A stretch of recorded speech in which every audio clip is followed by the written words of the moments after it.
আপনাদের সঙ্গে আজ সকাল থেকে আমরা রয়েছি। বাংলাদেশের মুক্তিযুদ্ধের বিজয় দিবস পালন করছি, আমরা উদযাপন করছি এবং একই সঙ্গে আজকের বাংলাদেশের সঙ্গে সেই মুক্তিযুদ্ধের ইতিহাসকে ফিরে দেখতে দেখতে বোঝার চেষ্টা করছি ভবিষ্যতের বাংলাদেশ, আজকের বাংলাদেশ ভবিষ্যতে কোন দিকে এগিয়ে চলেছে। আমার সঙ্গে এই মুহূর্তে যে অতিথিরা রয়েছেন তাদের সঙ্গে একে একে আপনাদের পরিচয় করে দিই। আমার সঙ্গে রয়েছেন অভিজিৎ দাশগুপ্ত, আমার সঙ্গে রয়েছেন দিলীপ চক্রবর্তী, দুই সাংবাদিক যারা বাংলাদেশ যুদ্ধ চোখের সামনে দেখেছেন, তার প্রত্যেক দিনকার রিপোর্ট করেছেন, সেই সময় তাদের কাছ থেকে আপনারা তার বিবরণ পেয়েছেন, তাজা বিবরণ পেয়েছেন। এবং আমার সঙ্গে রয়েছেন অ্যাডমিরাল বিমলেন্দু গুহ।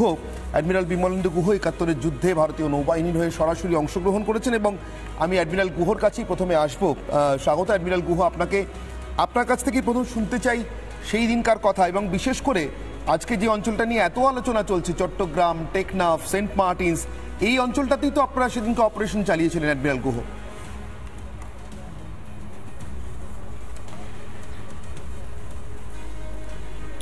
এটা ঠিক, আমাদের নর্থ বে অফ বেঙ্গলেতেই বেশিরভাগ অ্যাক্টিভিটি ছিল। আমাদের টাস্ক ফোর্সেতে ছিল 5টি জাহাজ, বিক্রান্ত, ব্রহ্মপুত্র, বেতোয়া, কামর্তা অ্যান্ড কাবরাতি।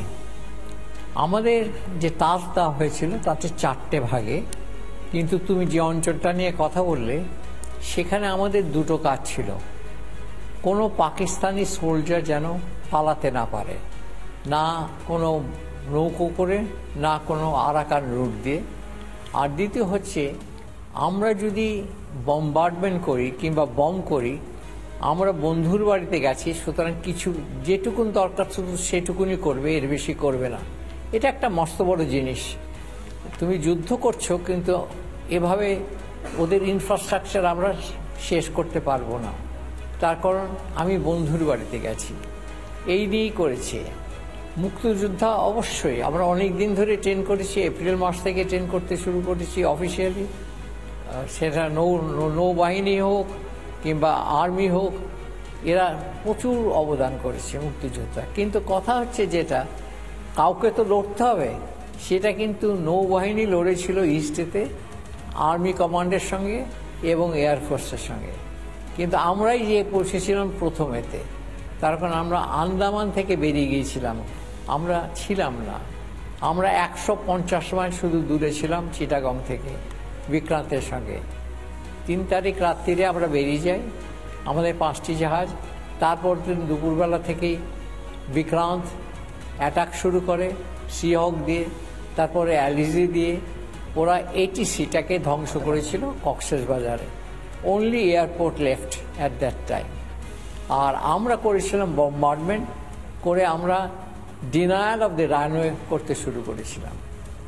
এটা এছাড়া যদি কোনো এয়ার অ্যাটাক আসতো বিক্রান্তে, তা আমাদেরই কাজ ছিল।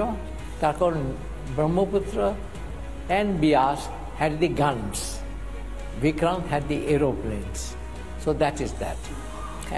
অ্যাডমিরাল গুহ আমার সঙ্গে থাকুন, অনেক কথা শোনার আছে আপনার কাছ থেকে এবং আপনার কথা শোনানোর আছে আজকের প্রজন্মকে, যারা আমরা জানি না বা খুব অল্প জানি এই মুক্তিযুদ্ধ সম্পর্কে। আমি দিলীপবাবুর কাছে আবার আসবো। দিলীপ চক্রবর্তী, সেই ভাত খাওয়ার কথাটা, যেখানে অল্পের জন্য প্রাণ যেতে বসেছিল, শুধু ভাতটা কিভাবে খেতে হয় সেটা ভুলে যাওয়ার জন্য, প্লিজ। আসলে ভাত খাওয়ার আগে তো অনেক খাওয়া আছে। 27শে মার্চ প্রথম আমি বাংলাদেশে যাই। 27শে মার্চ হাকিমপুর দিয়ে মানে ইছামতি পার হয়ে, ইছামতি ক্রস করে আমি ওই পাশে সাতক্ষীরা যাই। আচ্ছা। এবং আমার সঙ্গে যিনি ছিলেন তিনি সাংবাদিক না, তিনি হচ্ছেন ইলামিত্রর স্বামী রমেন মিত্র। আচ্ছা, ইলামিত্রর স্বামী। আচ্ছা। আমাকে তিনি তিনি প্রবেশ করেন না, সীমান্তে রেখে উদ্বিগ্ন, এবং তার ছেলেও ছিল মোহন। তো আমি ঢুকে যাই। বর্ডারটা ক্রস করিয়ে দেন? বর্ডারটা নদী ক্রস করতে, নদী ক্রস করে ইছামতি ক্রস করে, ইছামতি রাত্রিবেলা ক্রস করে। টাকি দিয়ে ওখানটা হাকিমপুর থেকে ওই পারে যাই। বেশ। ওখানে যে প্রথম যেটা আমার মনে হলো, একটি ছেলে 27শে মার্চ ভোরে কিন্তু ঢুকছে। 27শে মার্চ উনি বললেন, 27শে মার্চ কিন্তু অনেক সাংবাদিক অনেক জায়গাতে প্রবেশ করছে, কারণ তখন উদ্বেলিত অবস্থা পশ্চিমবাংলা এবং পশ্চিমবাংলার সাংবাদিক খুব। আমাদের কলকাতা প্রেস ক্লাবের বই যেটা আছে তাতে পড়লে এটা বুঝবেন ঠিক কীভাবে ছিল। ঠিক। তো আমি 27শে মার্চ ভোরে যাচ্ছি, যাওয়ার পরে প্রথম দিকে একটি বাচ্চা ছেলে ন্যাংটো বাঁশবাগানে আছে, সে আমাকে আঙুল দিয়ে তাক করে বলছে গুরুম গুরুম।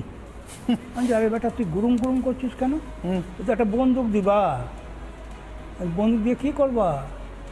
ইহারে মারুম।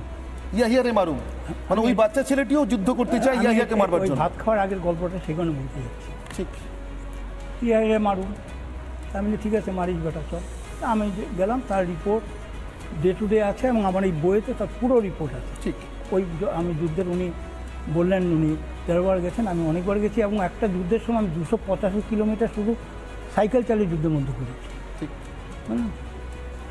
যে কারণে বাংলাদেশ সরকার আমাকে সম্মানিত করেছে। তো এবার যখন ঘুরে আসছি, ভাত খাওয়ার আগের গল্প কোনো বলার জন্য বলছি, ঘুরে আসছি, এক বৃদ্ধ যশোরে সাতক্ষীরায় লড়াই হচ্ছে, ওকে গ্রামে নিয়ে আসছে। আর বৃদ্ধ খুব উত্তেজিত, আমি যখন ঘুরে 29শে মার্চ আমি ঘুরে কিন্তু আসি, এরা সব বর্ডারে বসে আছে, রমেন্দা থেকে সকলে, ফতুল্লাহ এরা সব বসে আছে। উনি উত্তেজিত আমার দিকে বলল, ভাই সাহেব আইসেন করতাম ইন্ডিয়ার তো। আমি বললাম হ্যাঁ। আমার একটা বন্দুক দিবার পারো? ওই যে আপনার বয়স কত? ওই যে আমার স্ত্রী গত হয়েছেন, আমার 5 হইতে আরও 4 বছর বাকি, মানে 96 বছর। 5 হতে 4 বছর বাকি, 96 বছর।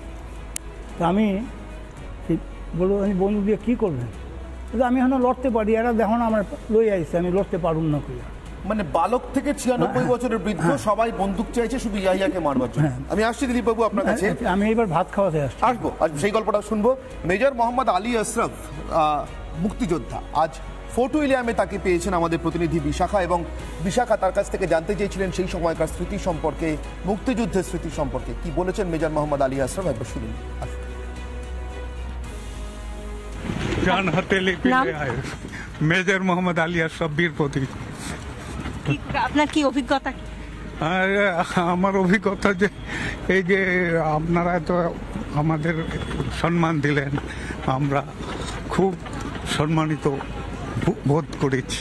53 বছর পর একটা আজকে বিজয় দিবস, কিভাবে দেখছেন আজকে বাংলাদেশে এই পরিস্থিতি? আমি দেখছি খুব আনন্দের লাগছে, খুবই আনন্দ পাচ্ছি, খুবই সুখ অনুভব করছি। এদেশে যখন আসেন বিজয় দিবসে কেমন লাগে প্রত্যেক বছর? আর এবছর কি একটু আলাদা? বাংলাদেশ তো খুব একটা ভালো নেই। বছর আসি না, আমাদেরকে আমি 8-10-12 বছর পূর্বে এসেছিলাম, আর আমি ইন্ডিয়াতে 48 বছর পূর্বে কোর্স করেছি মাওতে, সিগন্যাল অফিসার বেসিক কোর্স। তো আমি অনেকবার ভারতে এসেছি, আর যুদ্ধের সময় তো ভারতেই ছিলাম। কটা গুলি খেতে হয়েছিল? 5টা গুলি লেগেছিল আমার কোমরে। আমি মরতে মরতে বেঁচে গেছি। এবারে যে আপনি মানে ওখানে যেরকম পরিস্থিতি হয়ে আছে, তারপরে এই যে দুটো দেশ একটা একসঙ্গে, না ওটা আমরা কিছু মনে করি না। আমরা মনে করি আমরা ভাই ভাই বোন বোন, আমাদের ওটা আস্তে আস্তে সব ঠিক হয়ে যাবে ইনশাল্লাহ। এটা আমরা কোনো ভাবি না কিছু একটা হয়েছে। হ্যাঁ ইনশাল্লাহ মোটামুটি, মানে একটু খারাপ লাগে মাঝে মাঝে যখনই শুনি যে বাবা ওদিকে এটা সেটা একটু হচ্ছে কেন এটা হবে, কি হবে। আমরা তো হাউস ওয়াইফ, আমরা তো আর বাইরে রাজনীতি সব কিছু করি টরি না। সেই সময় কি হয়েছিল একটু সেই সময় কথা, 71-এর কথা একটু বলবেন, কিভাবে লড়াইটা করেছিলেন? ও তো সেই মুক্তিযুদ্ধে চলে গেছে, ও তো আর বাসায় ছিল না।